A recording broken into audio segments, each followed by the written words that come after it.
Pierre et le loup, d'après Sergueï Prokofiev, illustration de Barbara Kounet, édition Rouge et Or.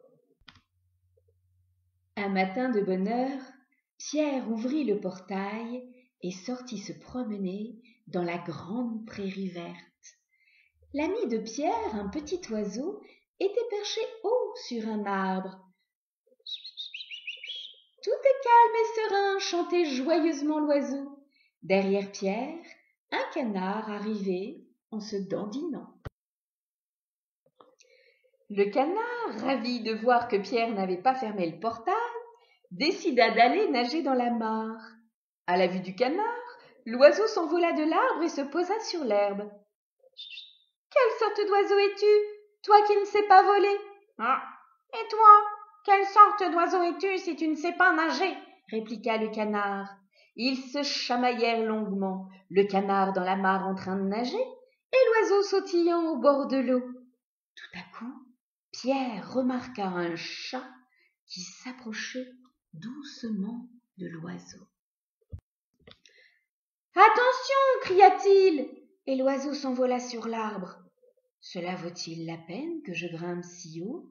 se demandait le chat tout en faisant le tour de l'arbre.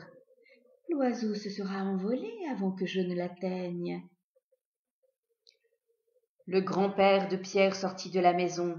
Il était fâché parce que Pierre était allé dans la prairie.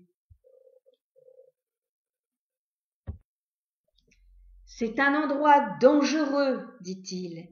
Et si un loup sortait de la forêt, que ferais-tu » Pierre ne prêta pas attention aux paroles de son grand-père, car un garçon comme lui n'a pas peur du loup. Toutefois, grand-père ramena Pierre à la maison et ferma soigneusement le portail. Pierre n'était pas plus tôt parti qu'un énorme loup gris sortit en effet du bois.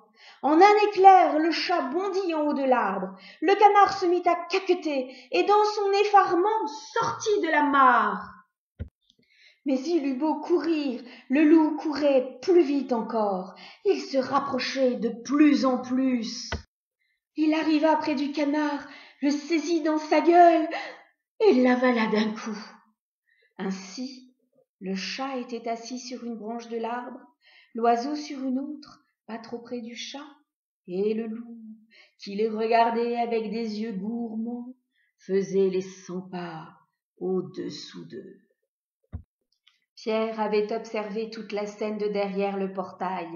Il courut chercher une grosse corde, puis en se hissant sur le haut mur de pierre, il saisit l'une des branches de l'arbre et grimpa agilement. « Va volter autour du loup, dit-il à l'oiseau, mais fais bien attention qu'il ne t'attrape pas. » L'oiseau touchait presque de ses ailes le museau du loup, tandis que celui-ci, furieux, essayait de le saisir dans sa gueule. Pendant ce temps, Pierre, qui avait fait un lasso avec sa corde, attrapait le loup par la queue et le tirait de toutes ses forces.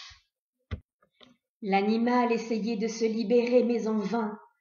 Pierre attacha l'autre extrémité de la corde à l'arbre. Plus le loup pestait, plus la corde se resserrait autour de sa queue.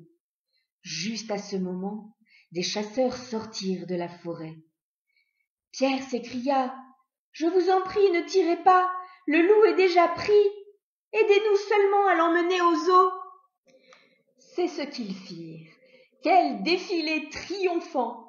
Pierre venait en tête, après lui les chasseurs qui traînaient le loup. Grand-père et le chat fermaient la marche. Grand-père remuait sombrement la tête. Et si Pierre n'avait pas attrapé le loup, que se serait-il passé?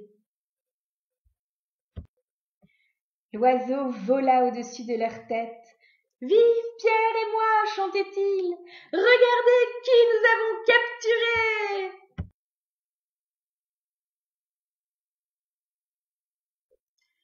Si tu t'approches de la cage et que tu tends l'oreille, tu entendras caqueter le canard dans le ventre du loup, car celui-ci, dans sa hâte, l'a avalé vivant.